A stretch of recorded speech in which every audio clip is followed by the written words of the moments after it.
kasih atas kesempatan More. yang diberikan kepada saya. Jadi Alumni. saya sudah ngomong duluan. More. More kayaknya mulai meledak ya. Hati-hati itu. Jadi untuk pertanyaan berikutnya kita lihat waktunya. More. Takutnya sampai malam. More. Saya hanya ingin menyatakan saja tentang pengalaman saya pas kebetulan waktu itu tidak disangka saat saya ke tempat penyuluhan saya, begitu kebetulan bertemu dengan anak PPL yang dari Setakat yang saya lihat Aduh. benar adanya. Kita tidak bisa memaksa bahwa beberapa orang yang datang di situ harus menguasai buku PSAMR itu, begitu. Dan di antara mereka juga sudah mereka membagi siapa yang memimpin ibadat dan sebagainya. Dan saya lihat lumayan bagus dan sungguh dipersiapkan begitu.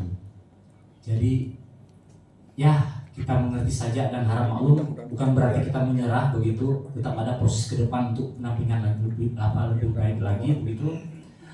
Jangan jauh-jauh saja untuk pengamatan kami penggunaan PSAMR dalam hubungannya penggunaan altar. Toh masih saja ada kebingungan di antara beberapa frater top begitu. Apalagi mereka yang PPL ini begitu. Jadi kita tidak bisa memaksakan itu bahwa harus semua bisa. Yang penting sudah diusahakan sebaik mungkin dari pihak Stakatmu itu untuk mempersiapkan ini begitu. Dan sebagai pembanding di tempat yang sama juga dan di tempat kami ada juga anak PPL dari ISB begitu. Institut Santibuana. Jangan nyebut setakat siapa ya itu. Karena siapa lagi menghargai setakat? iya, saya tidak bermaksud untuk Setakat negeri.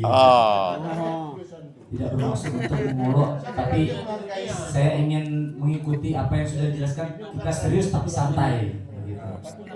Santai tapi serius begitu. Ya, jangan dibiasakan hal kecil kayak gini. Ya. Siapa lagi menghargai?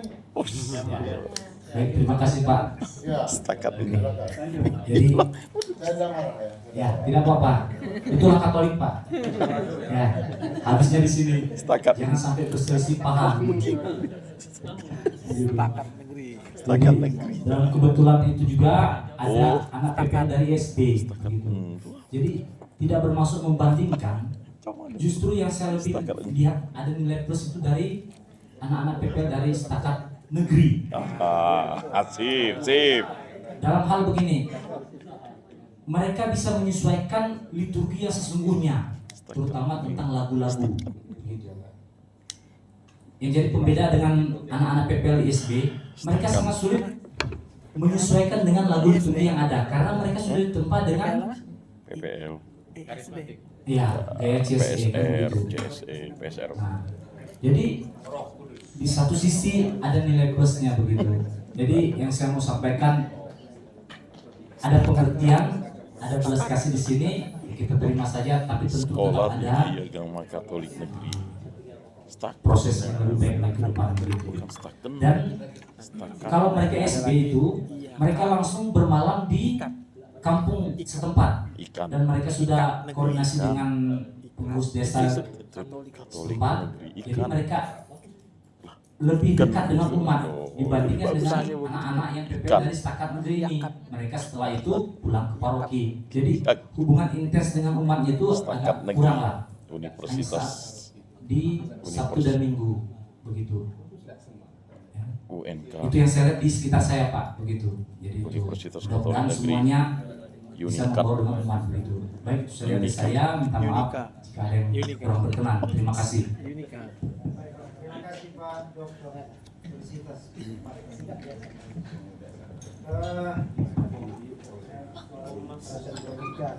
Ini saya presiden baru dari Prodi Konseling, baru juga Prodi baru.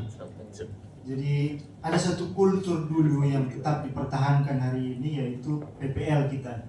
PPL di dulu Prodi Pastoral dan Kateketik. Betul. Sekarang PKK, sebelumnya Pendidikan dan Pengajaran Agama.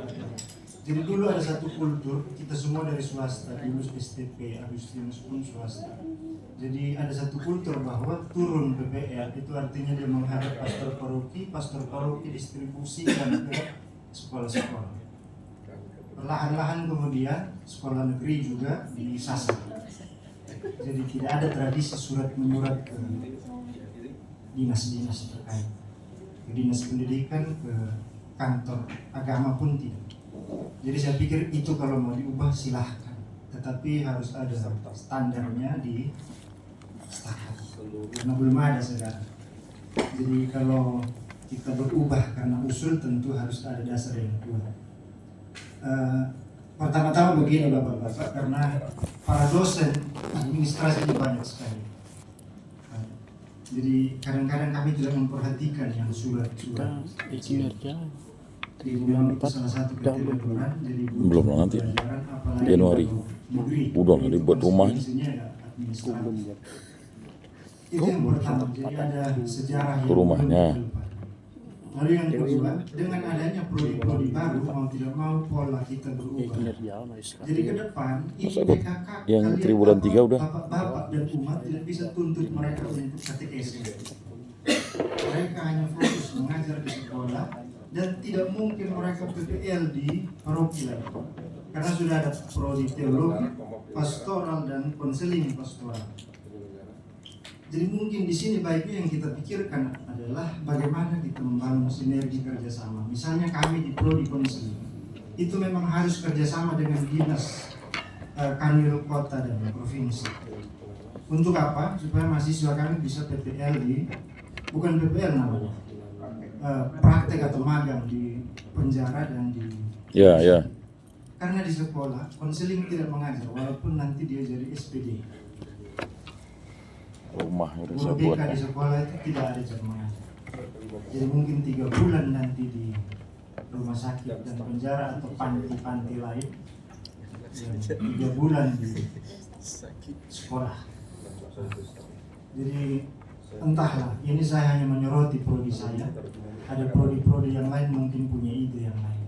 Tetapi bahwa kemungkinan besar dalam 2 tahun ke depan mereka akan praktik di kantor-kantor.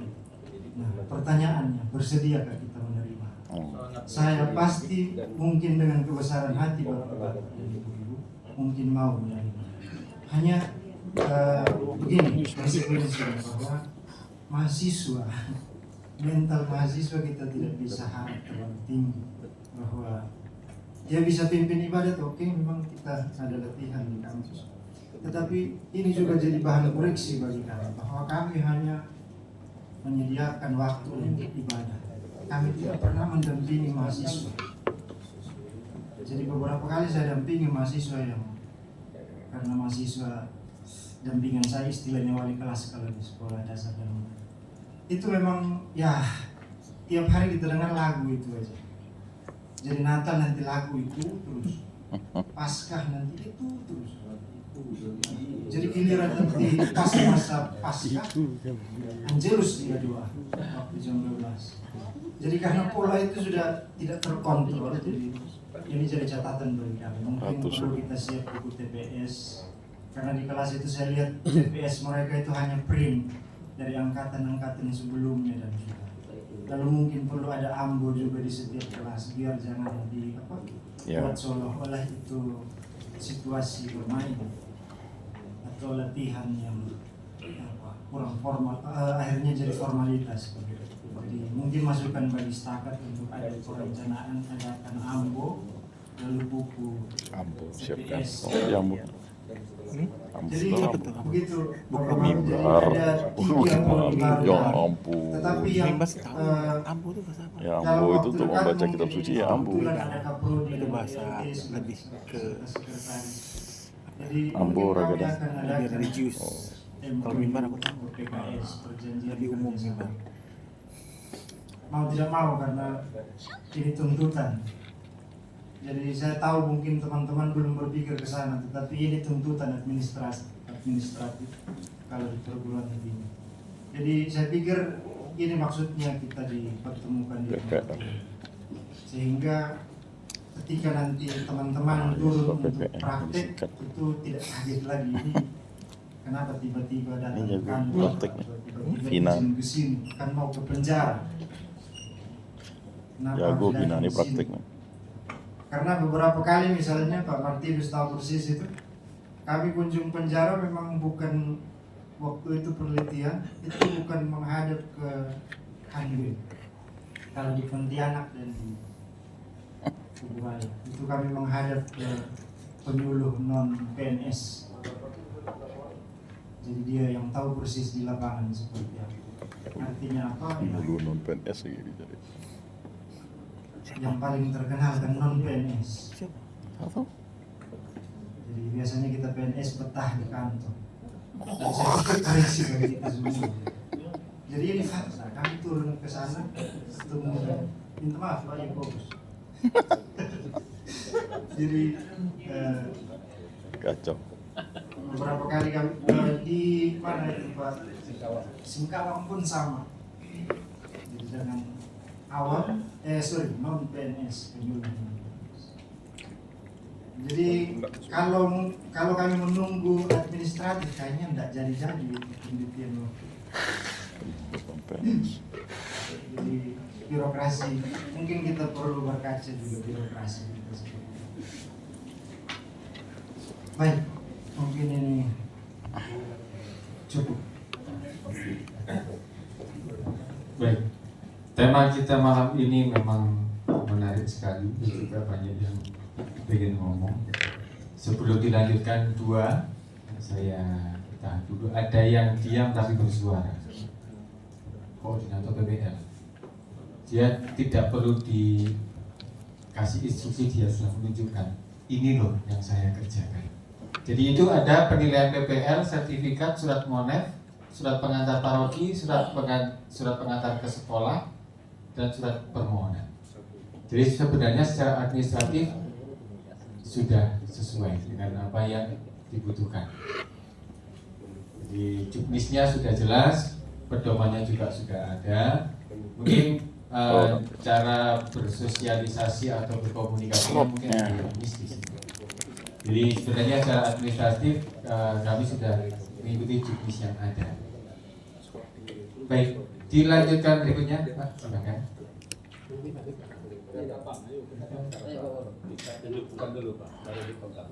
Tapang. Saya langsung ya, saya menambah karena dari pembahasan ini saya dengar sangat luar biasa bagus. Cuman kita kan dalam bahasa Indonesia-nya kan Anda sopan, kami segan. Lalu dalam bahasa adatnya di mana kaki dipijak, di situ lagi dijunjung. Artinya putra putri kita yang bertugas itu janganlah mereka dinilai, janganlah kita menjadi penilaian kita. Mereka sudah melakukan langkah-langkahnya, dasar-dasarnya. Maksudnya PPL itu Pak, karena pengalaman kami di Simpang 2, anak-anak itu ya kalau bilang 100% enggak lah, tapi mereka dah ibaratnya kalau kita bikin sesuatu itu kerangkanya sudah ada, tinggal meluruskan, Memoles. Ya. perbaiki, revisi. Hanya itu dia saya. Lalu yang kita di paroki atau sebagai orang tua mereka, bimbinglah mereka, binalah mereka. Kalau memang ada salah, tapi kalau tidak salah, jangan dibuat salah. Kan kita memperbaiki, bukan penilai. Kita dulu pun seperti itu juga, ya kan? Jangan munafik. Justru itu kita ini saling mengisi, saling menghormati, saling menghargai. Jangan mempersalahkan. Kapan baiknya? Saya bangga dengan di Pontianak ini. Saya baru datang hari ini, 2 hari ini. Ada setakat negeri. Dulu saya hanya tahu kata ketik. Lalu ada STP ya. Pembimbing saya itu. Maka sahnya mari kita bersama-sama. Kita ini kan kalau di Apen kedua kemarin itu kan yang berliku-liku yang taman. Nah, yang timur Tangerang gembala semua kok, kita ini bukan raja. Hanya ini yang dapat saya sampaikan. Terima kasih. Mantap. Silakan lanjut. Baik, terima kasih. Saya dari alumni juga ingin menyampaikan terkait dengan gimana praktek yang sesungguhnya. Juga saya pernah mengalami hal itu karena saya juga dibekali oleh dosen-dosen yang masih yang sama. Artinya saya sangat bangga dengan dosen-dosen saya karena apa? Seperti Pak Martin, beliau sudah mengajar jam 9, bimbingan lagi, jadi jarang pulang awal. Saya bangga dengan dosen-dosen saya, punya apa ya? Punya kasih yang Semangat, luar More. biasa buat kampus ini. Sampai sekarang beliau masih tetap ada di sini. Saya gimana ya? Saya mikirkannya kan saya kan bimbingan bolak-balik tiap malam tuh ketemu beliau tetap ada di kampus. Setelah ngajar, beliau bimbingan skripsi saya dan tidak bisa ikut teladan beliau yang begitu mencintai stakat ini. Kemudian saya juga mau sampaikan bahwa di kampus kita ya setiap pagi itu wajib ibadat. Kalau kami dulu tidak ibadat dari mata kuliah pertama sampai akhir tidak boleh ikut. Nah, dan ibadat itu wajib giliran. Bacaan, lagu, bawa renungan itu udah harus dibuat jadwal sedikit. Itu wajib dilakukan jam 7 pagi. Kalau dulu kami di STP itu jam 7 pagi wajib ibadat sabda. Kalau tidak, dosennya udah nunggu di depan, sudah absen. Pak Kusnit itu suka mengabsen, kalau tidak disuruh pulang. Dan berpakaian juga tidak boleh yang namanya seperti, mohon maaf, di FKIP yang lain. Jadi yang STP harus di bawah. Ibu Donata itu paling cerewet. Kalau anak STP yang pakai pakaiannya yang sudah aneh-aneh langsung ditegur. Kalau nggak boleh ditegur, silakan pulang kampung. Nah, itu juga perlu diperhatikan. Sekarang mungkin di negeri saya nggak tahu seperti apa saja. Saya jarang melihat anak setakat itu pergi kuliah seperti apa, busana dan sebagainya. Itu mau saya sampaikan. Kemudian setelah itu juga praktek kami dibekali. Itu yang namanya mikro di kelas. Dulu pertama ada 3 di STP. Praktek sekolah minggu, itu juga mikro. Semua yang akan praktek di paroki wajib tes di kelas. Dan didampingi oleh pamongnya masing-masing melihat apakah sudah layak atau tidak dia tampil nanti di paroki. Dari lagunya, dari ceritanya, isi katekesenya harus sampai atau tidak sama anak-anak. Dan metode pengajarannya. Itu juga saya lihat udah dibekali di kelas. Jadi sebelum tampil ke paroki, dosennya udah nunggu kita untuk satu-satu praktek. Sebelum besoknya kan satu semester itu sekolah minggu gembira, jadi akan disebarkan di semua paroki yang ada di kota Pontianak. Dulu belum ada sampai ke luar karena ya mungkin biaya dan sebagainya kan dari kampung, kami SMP juga mahal, jadi dosen juga tahu bahwa kami ini tidak mampu kalau sampai dikirim kemana-mana, hanya sekolah minggu. Kemudian di SD juga sama, praktek mengajar di sekolah itu juga dilakukan oleh guru di pamong di kelas. Jadi dari mengajar SD, dari pertama dari membuat RPP itu sudah dicek memakai kurikulum apa, misalnya KTSP sudah harus runtun sesuai dengan ketentuan di sekolah. Itu KTSP. Dulu saya pernah diajarin KTSP, lalu datang di sekolah Bruder berubah kurikulum. Saya dan teman-teman ya bingung karena tidak dibekali kurikulum yang baru. Jadi berubah kurikulum itu juga membuat saya dulu sebagai koordinator pusing gimana buatnya, karena di ajaran di praktek mengajar SD itu RPP-nya yang ini, sedangkan diminta di sekolah berubah RPP-nya. Itu juga perlu diperhatikan di stakat, sehingga nanti mahasiswa kalau memang sudah ada rencana kurikulum berubah, sudah ada rundown yang harus dipelajari, bisa disampaikan kepada mahasiswa yang akan praktek di sekolah, sehingga bisa memudahkan mereka untuk beradaptasi. Nah, setelah di sekolah kita juga dibekali KBN, namanya Karya Bakti Natal, itu praktek di paroki. Nah, tadi seperti yang dikatakan ini, mereka live in ke paroki-paroki. Kalau dulu mungkin parokinya tidak terlalu jauh, mungkin sampai Ambawang dan sebagainya. Tapi dengan catatan kami disuruh membuat RPP. Seperti itu katekesenya. Dari sekolah minggu misalnya buat 12, karena kan kami tidak lama, hanya 2 bulan. Dari Hari Raya Kristus, Raja Semesta Alam, sampai dengan Hari Raya Epifania, penampakan. Jadi kami sudah pulang dari situ. Jadi kami membuat RPP itu secukup mungkin untuk berkatekese di masyarakat. Karena kami diliinkan dulu ikut ketua stasi. Ada yang sampai jam 3 subuh pergi ke Ambawang, dulu pakai motor air. Jadi mereka juga harus pergi ke hulu, sama berpastoral, tapi tidak terlalu sampai ke Sintang, tidak ada dulu. Karena mungkin terlalu jauh dan juga susah dosen untuk mengunjungi kayak gitu. Jadi saya rasa sudah bagus. Dulu saya praktek, sungguh saya dari bangun pagi saya catat apa yang saya buat. Misalnya bangun pagi saya bisa pagi, kemudian pulang saya masak, tentu orang itu kan kami bikin di rumah orang karena di paroki tidak ada tempat, jadi disuruh di rumah warga. Dan kami juga kalau ada uang lebih kami belanja. Jadi semua saya catat. Dulu saya buat kayak jurnal. Sehingga saya tahu apa yang saya buat selama 2 bulan di tempat itu. Sehingga saat ditanya saya tahu, oh kalau hari pagi saya bantu di anak-anak, sore itu di di sekolah minggu. Kalau malam saya ikut OMK doa kering. Kalau ikut WK biasanya di KOR itu biasa gitu. Jadi diatur sendiri sehingga mungkin tidak membuat kita tuh bingung saat PTL itu apa yang mau dibuat. Tapi kita yang bisa tanya sama ketua pastor paroki atau dewan paroki apa yang program apa yang bisa kita ikuti. Karena kita juga tidak bisa memaksa. Jujur di setakat itu kurang di liturgi. Artinya kalau disuruh pimpin bagi suara itu kan harus bidang liturgi yang benar-benar menguasai not. Nah, di setakat tidak sampai ke sana kami belajar untuk menguasai not liturgi sehingga sampai not sopran, alto, bass, sopran harus digabungkan. Itu menurut kami susah untuk kami bantu umat di tempat-tempat yang sudah memerlukan pembagian suara di liturgi. Dan juga kami juga dikenalkan alat liturgi. Misalnya sebelum berangkat PPL, mana yang namanya piala, simbori, ampul, kain segi 9, patena, itu harus tahu. Kemudian mana yang sakristi, mana yang tabernakel, itu juga harus tahu. Karena kalau ditanya, tolong ambilkan saya ampul. Nah, mana ampul itu yang mana? Tolong ambilkan saya kain segi 9 yang mana? Tolong ambilkan saya piala, mana piala? Itu juga harus dibekali karena liturgi Katolik itu luar biasa kaya. Jadi saya rasa anak STP harus mempelajari hal-hal yang seperti itu juga sehingga saat kita di lapangan tidak kelabakan. Kan di internet ada tuh ampul yang mana, simbori yang mana, cara nyusunnya seperti apa. Nah, di mana nyimpan patenanya dan sebagainya itu dipraktekkan kok di kelas, ada di bawah di dalam kelas. Jadi semua mahasiswa disuruh susun. Sehingga saat ada di koster kita udah tahu nyimpan hostingnya di mana. Kayak gitu kan. Jadi saya sampaikan semoga hal-hal sederhana ini juga diajarkan ke anak-anak ke adik tingkat sehingga tidak harus yang luar biasa apa yang dilayani sama umat. Hal-hal sederhana saja. Terima kasih.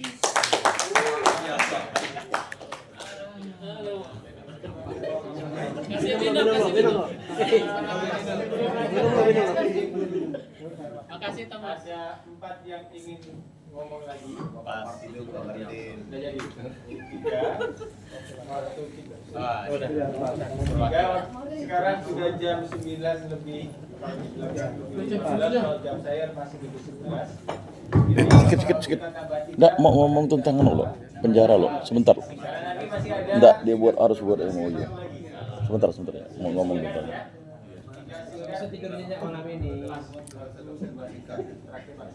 Nggak, saya sebentar aja. Begini, saya tidak membela penyelenggara dan kasih, tapi begini, sekarang sistemnya udah berubah. Tadi Pak Eman nyinggung penjara ya. Kalau penjara itu memang bagian penyuluh. Dan itu kita harus buat relasi cukup panjang. Saya harus dari 2017, 18, 19, 20 sampai sekarang itu. Dan memang cita-cita saya berkeinginan itu menjadi lab stakan gitu. Karena begini, kalau tidak ada orang masuk ke situ, itu tidak akan bisa. Karena memang perubahan sistem sekarang itu ada MOU antara Kementerian Agama dan Kementerian Kehakiman, Hukum dan HAM.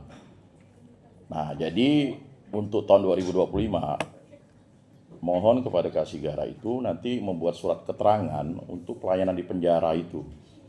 Karena mereka akan meminta surat keterangan siapa-siapa yang ingin melayani di penjara. Dan salah satu surat keterangannya itu dikeluarkan oleh Kasigara, itu minimal. Kalau tidak, itu rekomendasinya dari kepala kantor.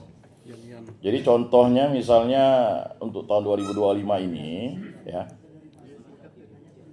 mereka itu hanya percaya itu dari kantor Kementerian Agama.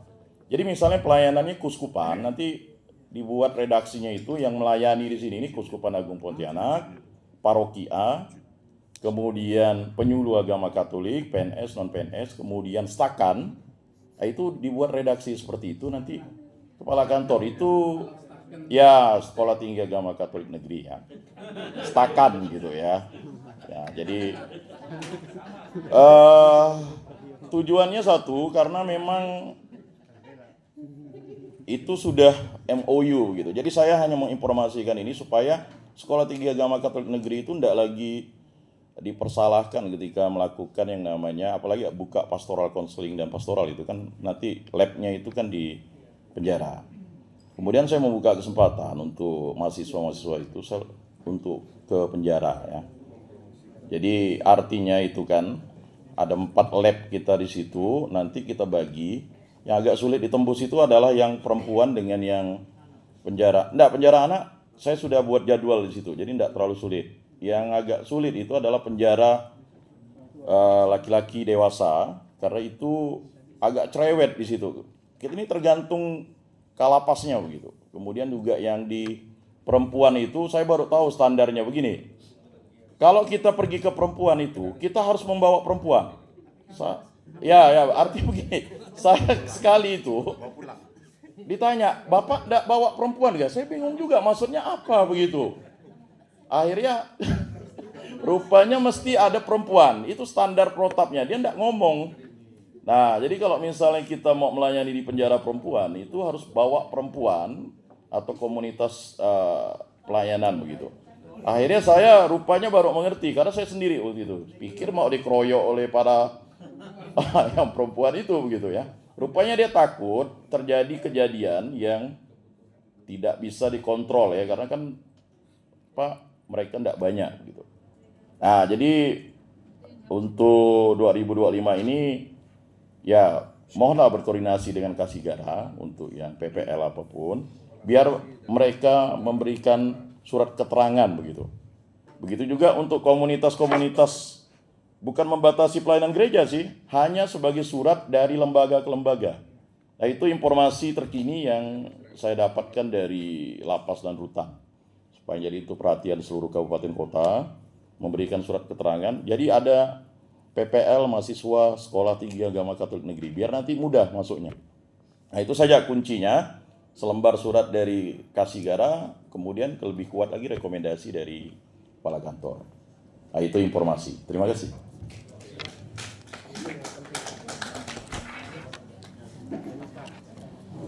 Baik, terima kasih atas waktunya. Saya singkat aja. Saya memang alumni STP, termasuk istilahnya saksi hidup lah bahwa bagaimana pelayanan PPL ini memang kalau dari kampus itu dipersiapkan dengan baik. Kalau dikatakan tidak dipersiapkan itu salah. Memang dari kampus sudah mempersiapkan dengan baik, termasuk saya lah yang mengalami secara nyata. Maka bisa beri tepuk tangan untuk kampus. Nah, itu yang pertama. Kemudian yang kedua, meskipun sudah dipersiapkan, memang tidak dipungkiri bahwa kebutuhan di lapangan itu terkadang banyak yang diinginkan oleh umat. Ibadat memang secara umum dilatih untuk ibadat, dan ini juga pesan kalau boleh, karena kalau ibadat itu kan sakramentali itu banyak jenisnya. Maka misalnya kalau orang meninggal beda, dia ada urutan lain. Nah, mungkin kemudian kalau hamil beda, pemberkatan rumah baru beda. Nah, kemungkinan ini kawan-kawan saya itu pengalaman waktu PPL. Nah, mereka belum punya buku itu untuk memimpin ibadat demikian ya, sehingga mereka tidak tahu caranya. Nah, itu. Maka saran saya sih, kalau mampu dan bisa ya dibekali buku untuk memimpin ibadat-ibadat sakramental itu. Bagi yang belum punya sih, kalau yang udah sih tidak apa. Nah, sehingga umat memerlukan, kalau di lapangan kan tidak tahu orang meninggal. Apalagi setiap kabupaten itu beda. Kalau di kabupaten kami sana itu orang mimpi buruk ya dan minta doa. Iya. Kemudian yang tidak ada itu di buku ini Pengusiran. Ini bukan betangkan namanya. Saudara ngaku saudara itu dia minta doa. Nah, tidak ada di buku sehingga dia bingung. Nah, maka ya buku-buku seperti itu ya.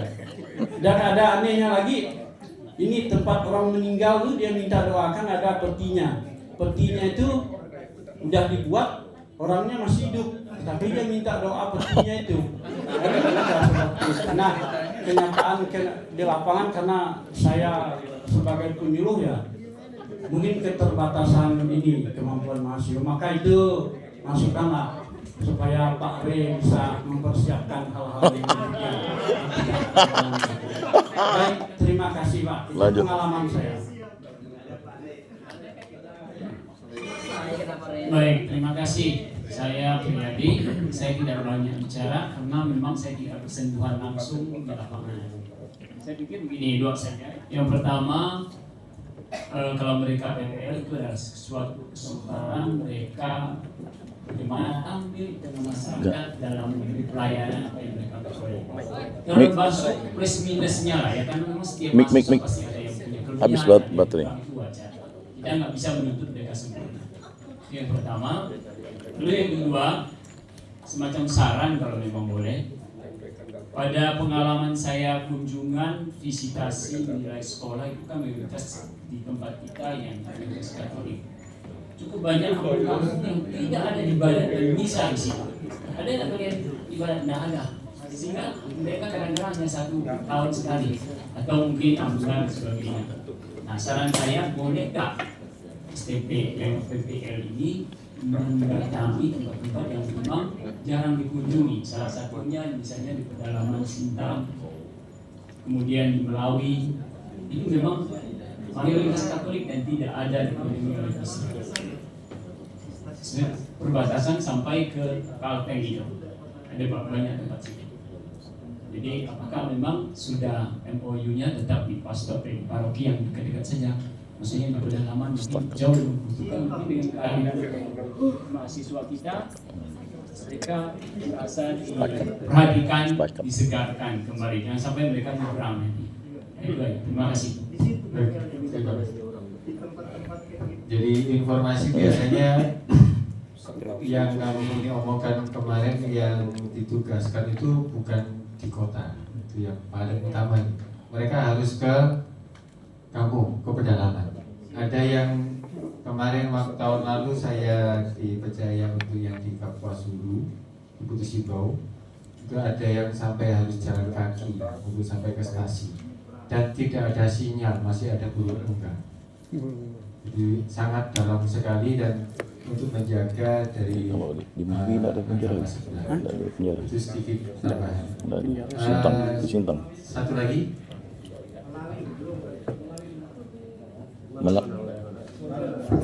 Melawi. Ini enggak mau. Udah tadi, udah. Pak.